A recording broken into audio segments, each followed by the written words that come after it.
Kasus menyimpan dan memperjualbelikan narkotika golongan 1 jenis sabu sebanyak 36 paket dengan berat keseluruhan 4,4 gram dengan terdakwa Herman WD dilanjutkan.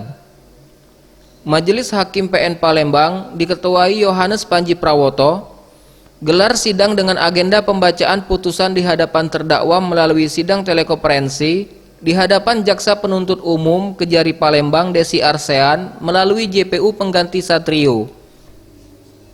Dalam petikan amar putusannya, terdakwa terbukti secara sah dan meyakinkan melakukan tindak pidana pemufakatan jahat tanpa hak atau melawan hukum memiliki, menyimpan, atau menyediakan narkotika golongan 1 jenis sabu sebanyak 36 paket.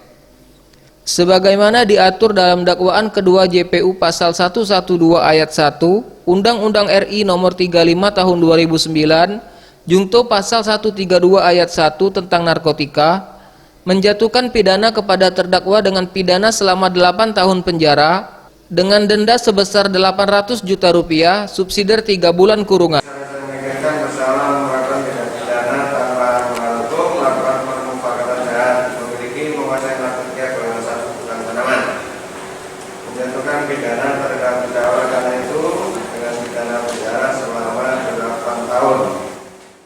Terdakwa ditangkap oleh anggota kepolisian Polrestabes Palembang pada Februari 2020 lalu berdasarkan informasi dari masyarakat bahwa terdakwa di rumah Denci beralamat di Jalan Mayor Zen Lorok Jeruk sering melakukan transaksi narkotika. Weli AF, Sriwijaya TV.